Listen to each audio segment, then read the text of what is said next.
بسم اللہ الرحمن الرحیم۔ شروع اللہ تبارک و تعالیٰ کے نام سے جو بڑا مہربان اور نہایت رحم کرنے والا ہے۔ پیارے دوستو، آج کا یہ واقعہ ہے حضرت یونس علیہ السلام کا۔ بہت ہی پیارا واقعہ ہے۔ آپ سے گزارش ہے کہ اس واقعے کو مکمل سنیں۔ دوستو چلا شروع کرتے ہیں آج کے اس واقعے کو۔ پیارے دوستو، حضرت یونس علیہ السلام کی فضیلت، آپ علیہ السلام اللہ تعالیٰ کے بھیجے ہوئے رسولوں میں سے ایک رسول تھے۔ اللہ رب العزت نے آپ علیہ السلام کا قرآن مجید میں 6 سورتوں میں ذکر خیر فرمایا ہے، اور اللہ تبارک و تعالیٰ نے آپ علیہ السلام کے اوپر ایک سورت نازل فرمائی ہے۔ پیارے دوستو، حضرت یونس علیہ السلام موصل کے قریب نینوا بستی کے مکینوں کی رہنمائی کے لیے رسول بنا کر بھیجے گئے۔ آپ علیہ السلام نے انہیں اللہ تعالیٰ کا پیغام سنایا کہ اللہ کی عبادت کرو اور اس کے ساتھ کسی کو شریک نہ ٹھہراؤ۔ آپ علیہ السلام کی قوم بڑی سرکش تھی۔ 33 سال کی تبلیغ کے باوجود بھی انہوں نے اللہ تعالیٰ کی وحدانیت کو تسلیم کرنے سے انکار کر دیا۔ پیارے دوستو، آپ علیہ السلام نے دل برداشتہ ہو کر ان کو اللہ کی طرف سے سخت عذاب کی خبر سنائی، جس پر قوم کے سرکش لوگوں نے آپ علیہ السلام کی باتوں کا مذاق اڑاتے ہوئے کہا کہ اگر تمہارے پروردگار کی طرف سے عذاب آنے والا ہے تو ہمیں اس کا وقت بتاؤ۔ حضرت یونس علیہ السلام نے انہیں کہا کہ 3 دن کے اندر اندر تم پر عذاب الہی آ جائے گا۔ پیارے دوستو، حضرت یونس علیہ السلام اپنی قوم کو عذاب کا وقت بتانے کے بعد اللہ رب العزت کی طرف سے ہجرت کا حکم ملنے سے پہلے ہی نینوا بستی سے نکل گئے۔ اللہ رب العزت نے اسی بات پر ناراضگی کا اظہار فرماتے ہوئے انہیں آزمائشوں میں مبتلا کر دیا۔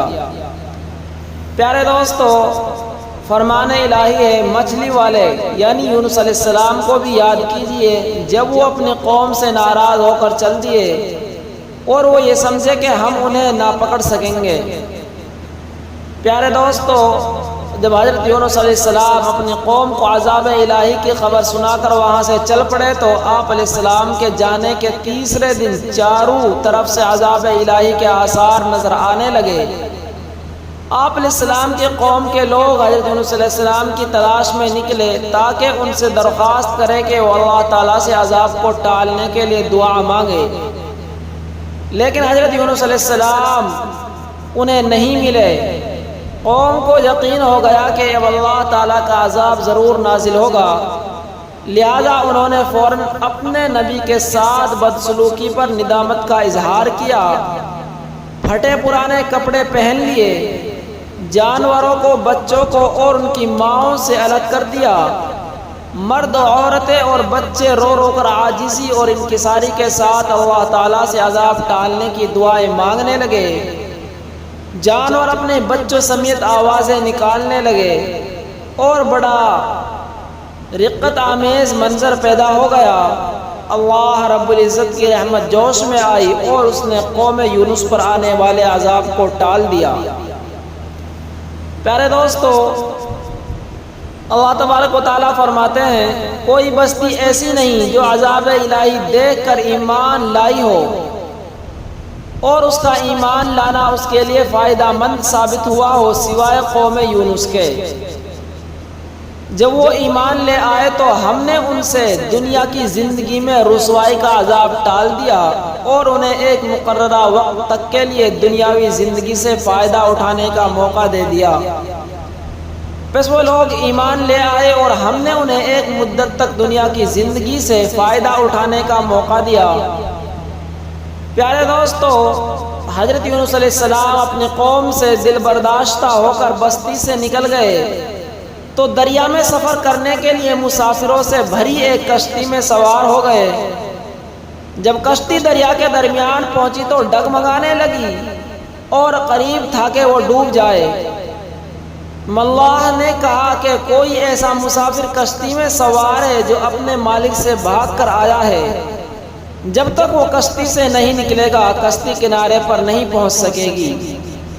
کشتی میں سوار افراد میں سے کوئی بھی اپنے آپ کو مالک سے بھاگنے والا تصور نہیں کر رہا تھا۔ آخر کار مسافروں نے آپس میں مشورہ کر کے یہ طے کیا کہ قرعہ اندازی کر لیتے ہیں، جس کے نام کا قرعہ نکلے گا اسے دریا میں پھینک دیں گے تاکہ باقی مسافر اپنی منزل تک پہنچ سکے۔ پیارے دوستو، جب قرعہ اندازی کی گئی تو قرعہ حضرت یونس علیہ السلام کے نام کا نکلا۔ آپ علیہ السلام کو دیکھ کر لوگ کہنے لگے کہ اتنا خوبصورت، حسین و جمیل، پاکیزہ اور معصوم صورت والا اپنے مالک سے بھاگا ہوا نہیں ہو سکتا، لہذا دوبارہ قرعہ اندازی کی جائے۔ جب دوسری بار قرعہ اندازی کی گئی تو پھر بھی حضرت یونس علیہ السلام کا ہی نام نکلا۔ لوگوں نے تیسری بار قرعہ اندازی کرنے کو کہا۔ جب تیسری بار قرعہ اندازی کی گئی تو پھر بھی قرعہ میں آپ علیہ السلام کا ہی نام نکلا۔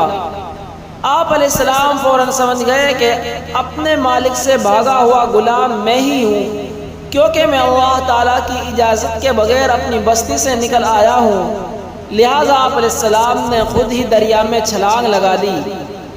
جیسے ہی آپ علیہ السلام نے دریا میں چھلانگ لگائی، اللہ تبارک و تعالیٰ نے دریا کی ایک بڑی مچھلی کو حکم دیا کہ اپنا منہ کھول کر انہیں اس طرح نگل لو کہ ان کے گوشت اور ہڈیوں کو ذرا بھی نقصان نہ پہنچے۔ اس مچھلی نے منہ کھول کر حضرت یونس علیہ السلام کو زندہ سلامت نکل لیا اور دریا کی گہرائی میں چلی گئی۔ پیارے دوستو، اللہ تبارک و تعالیٰ فرماتے ہیں، یاد کرو جب وہ حضرت یونس علیہ السلام بھاگ کر ایک بھری ہوئی کشتی میں پہنچے، پھر قرعہ اندازی ہوئی تو وہ مغلوب ہو گئے۔ آخر کار مچھلی نے انہیں نگل لیا۔ اس وقت وہ اپنے کیے پر بڑے شرمسار ہوئے۔ میرے پیارے دوستو، حضرت یونس علیہ السلام جب مچھلی کے پیٹ میں پہنچ گئے اور وہاں اپنے آپ کو زندہ محسوس کیا تو اپنی غلطی کا اعتراف کرتے ہوئے اللہ تبارک و تعالیٰ کے حضور گڑ گڑائے اور اللہ عز و جل کی خوب تسبیحات بیان کی۔ جب آپ علیہ السلام نے اللہ تبارک و تعالیٰ کی تسبیح کے ساتھ دعائی کلمات کہے تو اللہ عز و جل نے آپ علیہ السلام کی دعا کو فوراً قبول فرما کر آپ علیہ السلام کو غم سے نجات عطا فرمائی۔ اللہ عز و جل نے 40 دن کے بعد مچھلی کو حکم دیا کہ دریا کے کنارے جا کر انہیں اپنے پیٹ سے باہر اگل دو۔ پیارے دوستو، مچھلی نے اللہ تبارک و تعالیٰ کے حکم کی تعمیل کرتے ہوئے آپ علیہ السلام کو باہر اگل دیا۔ پیارے دوستو، اللہ عز و جل نے وہاں آپ علیہ السلام پر کدو کی بیل اگا دی۔ آپ علیہ السلام مچھلی کے پیٹ میں رہنے کی وجہ سے بہت زیادہ کمزور ہو گئے تھے اور آپ علیہ السلام کا جسم نرم ہو گیا تھا۔ اس حالت میں اگر آپ پر ایک مکھی بھی بیٹھ جاتی تو آپ علیہ السلام اس کی تاب نہ لا سکتے تھے۔ کدو کی بیل کے پتے چوڑے ہونے کی وجہ سے سایہ گھنا ہوتا ہے اور اس کے قریب مکھی نہیں آتی۔ اس کے ساتھ ساتھ آپ علیہ السلام کے لیے ایک دودھ دینے والی ہرنی کو پابند کر دیا جو صبح و شام آپ علیہ السلام کو دودھ پلانے آیا کرتی تھی، یہاں تک کہ آپ بالکل تندرست ہو گئے اور جب واپس قوم کے پاس آئے تو دیکھا وہ تمام مسلمان ہو چکے تھے۔ پیارے دوستو، حضور پاک صلی اللہ علیہ وسلم کا فرمان ہے، آپ صلی اللہ علیہ وسلم کو کدو بہت زیادہ پسند تھا۔ آپ صلی اللہ علیہ وسلم کھانے کے برتن میں اسے تلاش کر کے کھایا کرتے تھے۔ پیارے دوستو، اللہ تبارک و تعالیٰ کا فرمان ہے، لا الہ الا انت سبحانک انی کنت من الظالمین، جس کا ترجمہ ہے، اے اللہ آپ کے سوا کوئی معبود نہیں ہے، آپ ہر عیب سے پاک ہے، بے شک میں ہی ظلم کرنے والوں میں سے ہوں۔ حضور پاک صلی اللہ علیہ وسلم کا فرمان ہے جو شخص کسی بھی معاملے میں اللہ تبارک و تعالیٰ سے ان الفاظ کے ساتھ دعا مانگتا ہے اللہ تبارک و تعالیٰ اس کی دعا قبول فرما لیتے ہیں۔ پیارے دوستو، اگر آپ کو یہ واقعہ پسند آیا ہو تو اس واقعے کو آگے اپنے یار دوستوں کو ضرور شیئر کریں